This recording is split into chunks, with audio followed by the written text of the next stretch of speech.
Okay. So earlier we went over type 1 versus type 2 muscle fibers. Type 1 muscle fibers are specifically used for stabilization when it comes to maybe even a personal trainer or physical therapist helping you relieve pain or focusing on postural alignments. They're really going to be focusing on the posterior chain, those stabilizer muscles that help correct overactive, underactive muscles, while we have type 2 muscle fibers. We have two specific type 2 muscle fibers. One that uses the Krebs cycle electron transport chain. This is when we're going leisurely throughout using our type 1 muscle fibers with our type 2A muscle fibers. And then we have our second type of muscle fiber, type 2 muscle fibers, which I like to say type 2X. And this is the case where we're really just focusing on full force output, really focusing on those really initial 0 to 10 seconds. And when we're trying to maximize our full strength, power, and whatnot. So remember, with the two differences with type 1 and type 1 uses oxygen. This is where we're able to go through glycolysis, the Krebs cycle, and electron transport chain efficiently. When in comparison to type 2, it exerts more effort, has more motor unit size, bigger motor units in order for us to optimally pick up more weight while also having faster motor unit recruitment. However, it's an anaerobic process that uses that can't be used as efficiently because it doesn't intake as much oxygen. So do that. The one main thing though to keep in mind between type 1 and type 2 muscle fibers is that type 1 muscle fibers can be used at a leisure pace, can be used for a long time because we are intaking oxygen in comparison to as we gradually increase to that type 2 muscle fiber content is when we're really focusing on explosiveness and aerobic respiration and can't be used as long because we are using more output. So the first thing that we're going to focus on is motor control basics. We're going to start with recruitment and rate coding. So this is going to be more focused on type 2 muscle fibers because we're really going to focus one on motor unit size and motor unit recruitment. And so this would be more, I would say, connected with athlete specific training. Right? Athlete specific training, you're going to really focus more on the amount of power that you can exert and the amount of total strength the absolute strength you can push in order for you to translate into your athletic performance. So, recruitment plus rate coding. The force output arises from motor unit recruitment according to the size principle. Smaller, slow units are going to be used for more leisure exercise, more of that type 1 muscle fiber recruitment in comparison to large fast units, which will be used for those type 2 muscle fiber recruitment exercises, fast twitch, heavy weight, fast pace. And by increasing discharge rate. Our discharge rate is going to be the rate coding. Rapid force production, RFD, and sprint agility tasks require both recruitment of high threshold units and very high initial discharge rates, early phase rate coding. And so what I mean by that is that when it comes to athletic performance, specifically, let's say you're sprinting, you're not only going to be focusing on motor unit size, which you want big motor units in order for you to recruit maximal type 2 muscle fiber activation, but also rate coding, which is going to be the pace by which those motor units are coming. What you're really specifically trying to focus on is not just simply having a lot of strength, right? Let's say that you're trying to push someone off you, but you're trying to increase the speed by which you push someone off, right? The amount of motor unit recruitment that is coming into that muscle in order for you to pick up that weight, which is the power, the speed that separates someone that's simply just strong compared to someone that's strong and powerful. So you have your feed forward versus feedback. The sprinting relies heavily on feed forward motor programs, preparatory muscle activation, and stiffness modulation, with feedback correcting between steps. Fatigue increases reliance on feedback and alters the timing. So that feed forward response is that response that allows for, like I said, muscle activation and stiffness modulation. This is going to really go into more in depth upon co-activation and, let's say, stiff tendons. We have what you hear people say is that you really want stiff tendons. And the reason you want these stiff tendons is think of it as like a band. The more that you have an elastic tendon, the more that it takes longer to kind of go back to its original response. and the less powerful it becomes. Compared to a stiff tendon, the less of a stretch it needs in order for it to become powerful. Co-activation. Co-activation is the recruitment of your antagonist and agonist muscle groups and has a direct response towards your feed forward response when it comes to motor unit recruitment. So let's rapid force production, RFD, the dual demands. RFD, rapid force production, refers to how quickly force can be generated. Typically measured in the first 50 to 200 milliseconds of a contraction. In sprinting and agility tasks, ground contract times are often under 120 milliseconds, meaning there's no time to reach maximal force. So what this basically means is that the most amount of force is typically measured in the first 50 to 200 milliseconds of contraction, hence our RFD, rapid force production. And so we want this time frame in order for us to exert the most amount of power. However, when it comes to, let's say, sprinting, these times are under 120 milliseconds. So we prefer for this rapid force production to be between 50 to 200 milliseconds, but we're only given a 120 millisecond time frame. So this means that we're not able to get and exert the most amount from our rapid force production in comparison to what is given. So this means that specifically for athletes that you want to increase your rapid force production so that you could increase the amount of let's say power that you can get within that small time frame, right? Given a certain time frame to one, increase motor unit recruitment, use our big motor unit sizes in order for us to lift the most amount of weight, to push with the most amount of force. However, we're only given a specific amount of time.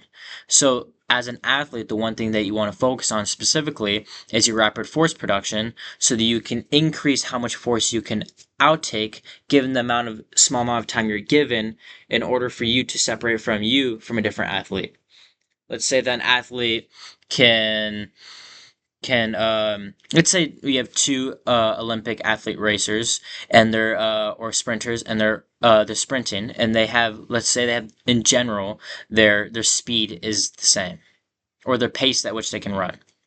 However, the one difference that can separate one guy from another is the rapid force production. How fast can he bring his foot to the ground compared to the other person and produce that amount of force within a small amount of time frame? That rapid force production is going to be huge impact towards what separates you from a different athlete, and it's going to affect how much motor unit recruitment you can have within a certain time frame. So recruitment of high threshold motor units, size principle. Motor units are recruited from smallest slow twitch to low force to largest fast twitch to high force. Remember, these type 2 muscle fibers are more anaerobic. They require more they're going to use more energy and they have low mitochondrial density in comparison to those slow twitch muscle fibers, those stabilizer muscles. However, they also use more motor units and have recruit higher, bigger motor units in comparison to those smaller slow twitch muscle fibers. The high threshold units, type 2, like I said, type 2X, type 2A, are only recruited when force demands are high or when the task requires explosive output. These units have high myosin ATPase activity, fast cross-bridge cycling, low fatigue resistance, suited for short ballistic efforts, high innervation ratios, more muscle fibers per neuron. In sprint agility tasks, these units are essential because they produce the bulk of the force needed for propulsion. The recruitment is tightly linked to the intent and velocity of movement. Move fast, recruit fast. So as I said again, you're training specifically for like an Olympic athlete is going to be completely different than if you're training for, let's say, even like a bodybuilder. A bodybuilder specifically may, one, really focus. There is a connection between having obviously strength gains in comparison to really damaging that extracellular matrix when it comes to muscle growth, mechanical transduction. However, you're also going to take into account of focusing on priming those stabilizers and whatnot. However, when it comes to specifically for an athlete, an Olympic racer, sprinter, they may do more tasks which require a lot more speed and force in order for them to recruit that rapid force production in order for them to improve recruitment. and when it comes to a bodybuilder who's trying to just specifically grow muscle in comparison to an athlete that's trying to increase speed, the way of training and the speed is going to be the speed by which they train is going to be completely different because they're two different ideas of what they're trying to go after. One's trying to grow muscle, which doesn't really need that rapid force production in comparison to an athletic sprinter that's really going to focus on that those fast twitch muscle fibers in order for them to beat the competition. So, early phase rate coding. Rate coding is the frequency of action potential sent to a motor unit. In ballistic tasks, initial discharge rates can exceed 100 Hz in elite athletes. Early phase rate coding, first 50 milliseconds determines how quickly a force ramps up. High discharge rates, increased calcium release, faster cross-bridge formation, enhanced twitch summation, motor force per unit time. Remember, when it comes to that muscle contraction specifically, we have calcium ions that go on to these let's say vesicles that carry neurons, and so within these from what I recall, this calcium goes into these vesicles and have the neurons release from these vesicles and attach to receptors within that muscle cell, which allows for the contraction of myosin and actin. And then that's where we have the difference between myosin heavy chain 1, myosin heavy chain 2, depending on the type of muscle fiber we're talking about. However, early phase rate coding is really focusing on these action potentials sent to the motor unit, the amount of motor units that can be in a neuron, and really focuses on how fast basically this uptake happens, right? We're really, in the sense, comparing when we're thinking about early phase rate coding, is really what we're focusing on when we're thinking about early phase rate coding is how fast these cellular processes within our myofibrillar tissue can happen in order for it to recruit that muscle contraction. While when it comes to type 1 muscle fibers, we're not really focusing on early phase rate coding. We're not really focusing on how fast this muscle fiber can basically twitch and act, and how fast these action potentials can be sent to the motor unit. When it comes to early phase rate coding for athletes such as sprinters or football players, you're really focusing on how fast these action potentials can be sent to the motor unit, how fast this muscle can contract. Think of when it comes to basically athletic training, you're really focusing on how fast that you can make your muscles contract, plus when you have the integration of strength training and to combine those two of one early phase rate coding, which is basically power in connection with strength to optimize how much you can release and then push off. So this is especially critical in sprinting, where ground contact is 80 to 120 milliseconds at max velocity. There's no time for full recruitment unless discharge rates are high from the outset. As said before, we're not really focusing on we're focusing on how much we can basically outtake in comparison to how much time we have. We want to be able to reduce the amount of time we can go at our fullest potential, given the situation we're in, which in this case is the ground contact of 80 to 120 milliseconds for a sprinter. So integration with muscle tendon mechanics. Muscles like the soleus and gastrocnemius operate quasi-isometrically during sprinting, allowing tendons to store and release elastic energy. High RFD, rapid force production, is not just about muscle shortening, it's about rapid force transmission through stiff tendons. Tendon stiffness enhances rapid force production by reducing electromechanical delay, improving force transmission speed, and allowing recoil-based propulsion. So that just basically means that when you have tendon stiffness, that recoil-based propulsion, think of it as like a band. You're trying to increase the thickness of your band, increase the thickness of your tendon in order for one to decrease the amount of stretch you need to bring to that band to bring maximal power and velocity. Remember, when you have a band, if I have a band this thick, I only really need to push it back this much and let go, and the power by which that band comes back to its normal state is going to be powerful in comparison to a really thin band where I have to pull all the way back. So we want to thicken those tendons and improve rapid force production in order for us to perform at our best with the given time we have given. Energetic implications. High threshold units rely heavily on phosphagen system, the ATP PCR system, and fast glycolysis.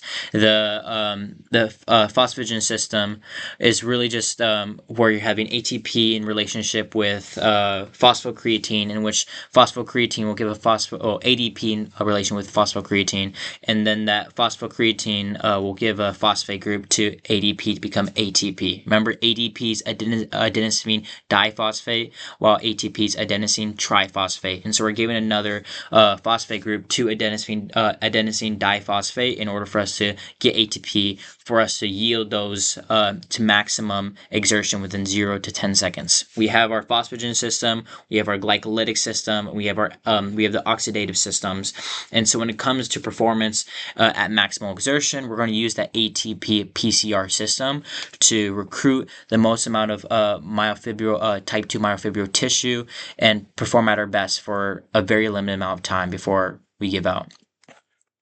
So early rate coding increases ATP demand due to high calcium cycling. Remember the calcium that goes within those vesicles to release neurons.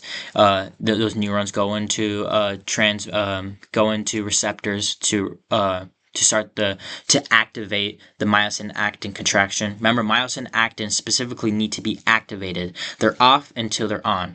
And so when we increase the high calcium cycling, we're increasing the amount of the speed by which we have those myosin actin contracting, which in this case is good for performance. Rapid cross-bridge turnover, increased sodium and potassium pump activity. Okay, so I have a visual of what I wrote a long time ago, and so this can be very vital and also connecting with. We have, like I said, tendon stiffness, but we also have Golgi tendons. Golgi tendons are what kind of make sure that we don't injure ourselves. One thing is that let's say your body can maximally exert and push out. Let's just a hypothetical example, 100 pounds. It's not gonna allow you to fully exert 100 pounds unless at a point in which your adrenaline's really high and whatnot, in a scenario of life and death, probably. But your Golgi tendons are there specifically to warn your body to, hey, let's not lift this weight because we don't want to injure our tendons. We don't want to hurt ourselves. And so your Golgi tendons will actually kind of suppress how that contraction a little in order for you to not injure yourself. So what's cool is that you would see some strength athletes, and a lot of coaches would do this. They would do a lot of isometric exercises.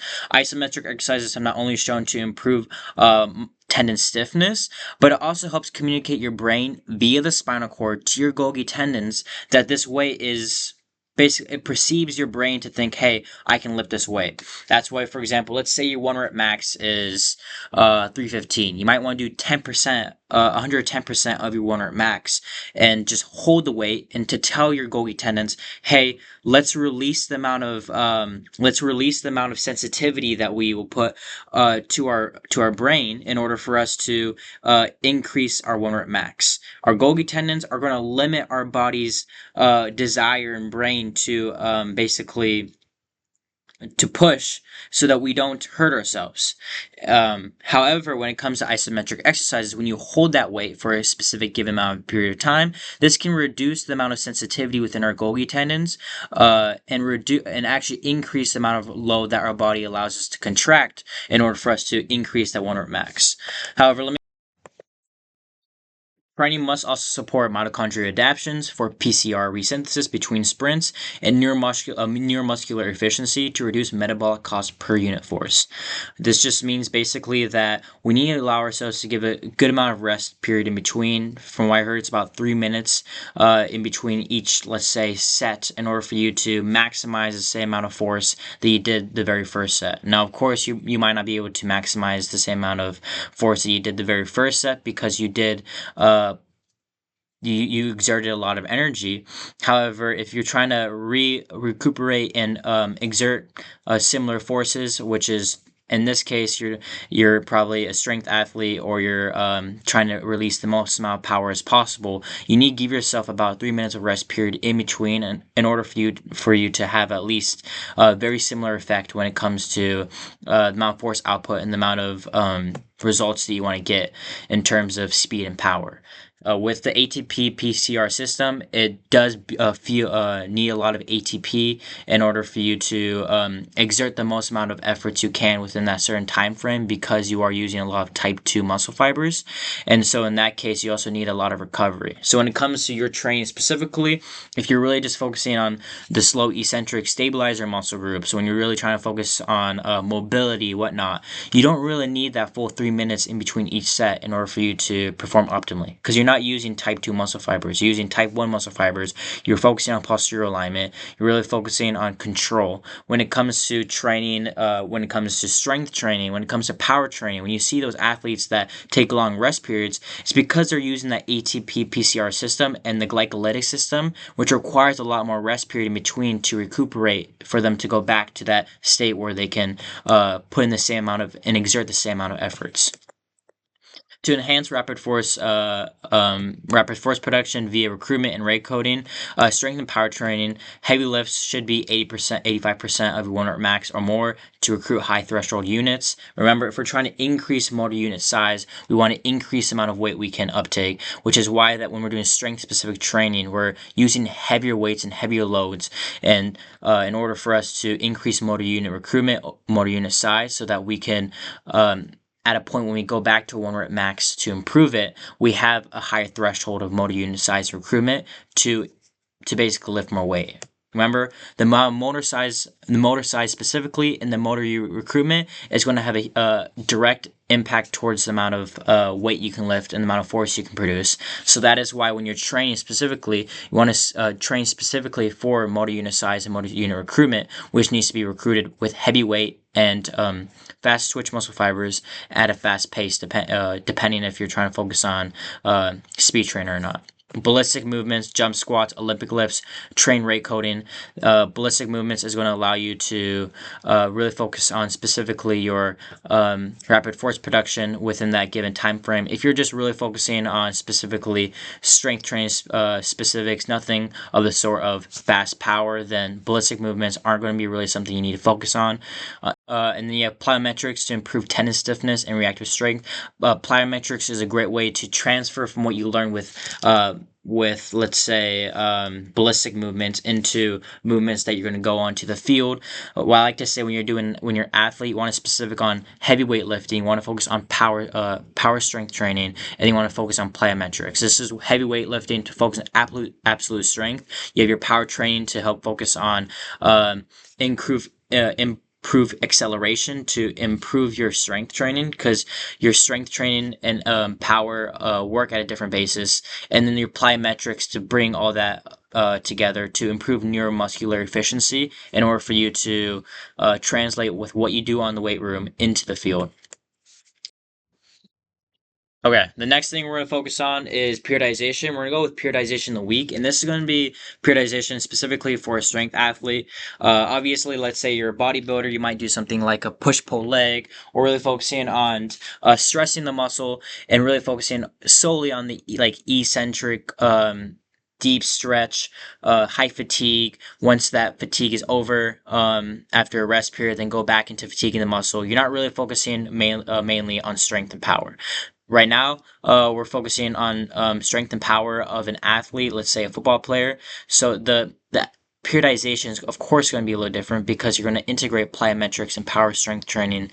That's going to be completely different when it comes to motor unit size recruitment in comparison to an Olympic, in comparison to a bodybuilder. Their whole emphasis isn't motor unit size or motor unit recruitment. It's mainly on focusing on the breakage of muscle, breakage of the extracellular matrix, and building more muscle, not the idea of motor unit size recruitment that's going to increase rapid force production.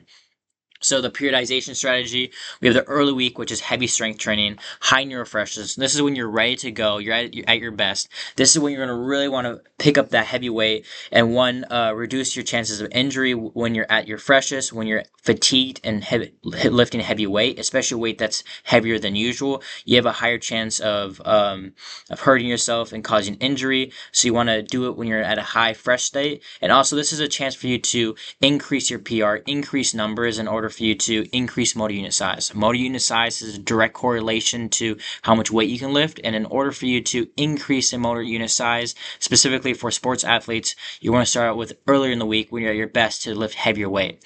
Then in the midweek, this is where you're going to focus on power and plyo, the potential effect. This is when you're really focusing on rapid force production. We're going to focus on that point down at the eccentric where you're going to pop off that stretch reflex, right? When we're focusing on strength training specifically, we're really focusing on that concentric focus point. We're not focusing on velocity. We're not focusing on that point at which we have that stretch reflex. We're really focusing on that point at which we push up. That midweek, though, we're going to be a little bit more fatigued. We're going to be at a little bit at a higher chance of risk of injury because we're a little bit more fatigued. So we're not going to lift as much heavy weight. Instead, we're going to lift lighter weight, but really focus on the use of that stretch reflex, which is the point at which we go from the eccentric to the concentric, that rapid force production. And so remember that while power and heavy strength are connected, they're also separate when it comes to training. Let's say I can lift let's say I lift 100 pounds on bench, my power is not going to be that point at which I have that stretch reflex is not going to be able to lift the same amount of weight. It's that our power is going to limit how much we can lift via strength. Power and strength are connected, but they're separated when it comes to training. When it comes to training specifically, you want to lift heavy weight at the beginning, then go into power, focusing on that stretch reflex. So when it comes to putting it together, you can increase power and strength to lift more weight. If one's lacking compared to the other, then you're going to plateau. If you try to increase strength but don't focus on power, there's going to be a point where that power just stays the same and your strength increases. And so you don't have the same amount of power to lift the same amount of weight. You need that low jump start in order for you to keep on going. If you don't have that jump start, then you're going to plateau and you're going to reduce the amount of potential you have in strength. And then the later week, you do SAQ and sprint work, quality over quantity. This is when you're going to translate your real work in the gym into later onto the field and translating onto the activities that you're trying to perform. Let's say football player, soccer player. This is when you use footwork and other sort of actual training styles that improves neuromuscular efficiency with the efficiency that you got from power training and strength training. So let's go like a weekly periodization for sprint, agility, neuromechanical, and energetic rationale. This structure is designed to sequence training stressors to maximize adaptations while minimizing interference. It aligns with the principles of neuromuscular freshness, potentiation, and energy system recovery. The early week is heavy strength, high neural freshness. Why early? Like I said, after rest days, typically Sunday, the nervous system is the most recovered. Heavy strength work, example squats, deadlift, hip hinges, requires high central drive and motor unit recruitment. It's going to use a lot of energy from your central nervous system, and so you need to be fresh. Physiological targets: maximal voluntary strength, increased force ceiling, high threshold motor unit recruitment. Primary types: type 2 muscle fibers and tendon loading, promotes stiffness adaptations. Energetic profile: the high mechanical stress, moderate metabolic cost, activates mTOR, AKT signaling, hypertrophy, and strength. Avoids excessive AMPK activation, which can blunt hypertrophy. When it comes to the AMPK activation, we're going to turn off anabolic processes that can hinder us when it comes to using too much energy to build, such as mTOR C1, but it's also going to inhibit catabolic processes that uses a lot of ATP to break down. Remember, the AMPK pathway, while it's an anabolic process, doesn't mean it's activating all anabolic processes. Each process and each sensor is different depending on what is needed. Let's say that you're in a catabolic state, you're going to use mTOR C1, which is an anabolic process, because we are at a high yield in terms of nutrient abundance and fed state to go through protein synthesis. Protein synthesis, though, uses a lot of energy, so we're not going to use the AMPK pathway. The AMPK pathway is not going to be using protein synthesis when we're going through, let's say, high energy demand exercise. So when it comes to specifically strength training, we're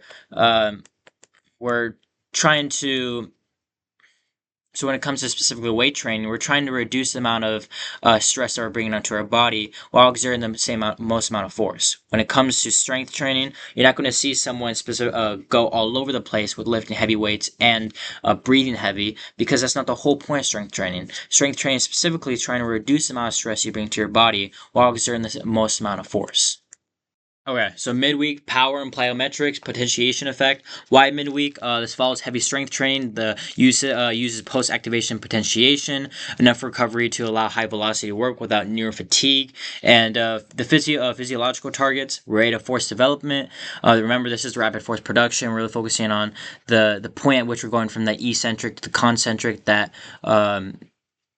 That switch, right? The switch that allows us to slowly transfer to that concentric strength focused phase. When it comes to training specifically, remember, you have your eccentric, you're going to go down, then you have that point, that stretch reflex, and then you're going to push up with the concentric.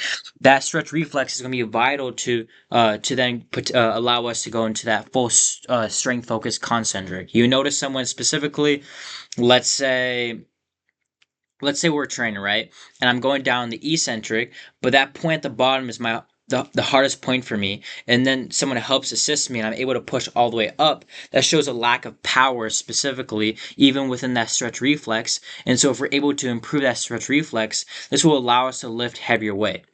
We are in physiological. Also, we're improving with the physiological targets. Neuromuscular coordination improves intramuscular timing. Tendon recoil. Remember, tendon stiffness enhances elastic energy return. The energetic profile, low metabolic cost, high neuromuscular demand. That connection within you transferring from what you want from the gym into with whatever you're training for. Minimal lactate accumulation preserves quality, stimulates neurodrive without excessive fatigue.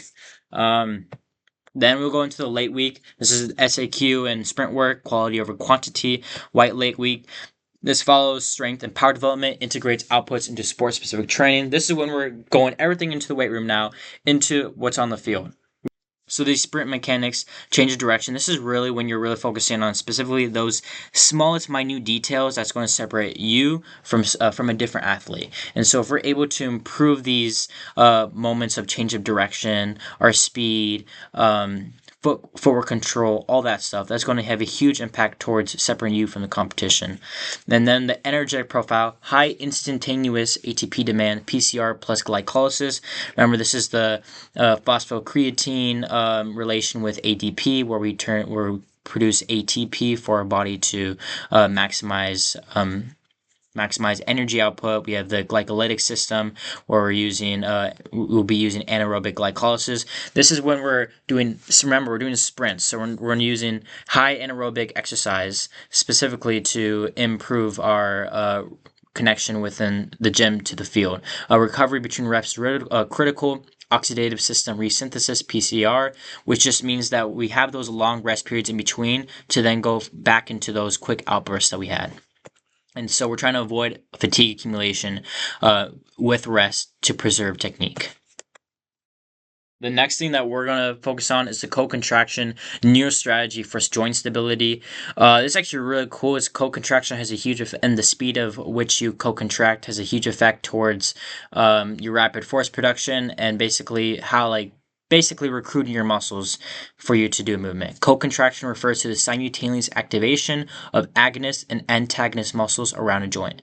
In sprinting, this occurs around the ankle, knee, and hip and serves multiple purposes.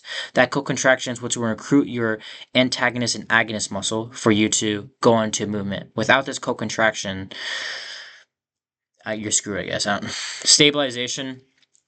It prevents excessive or unwanted joint motion during high force, high speed phases. Stiffness modulation adjusts joint compliance to optimize force transmission and elastic energy return. And injury prevention protects joints from hyperextension or misalignment under load. That co-contraction not only recruits your agonist and antagonist muscles, but also prepare your muscles and joints to perform that movement optimally without injuring yourself.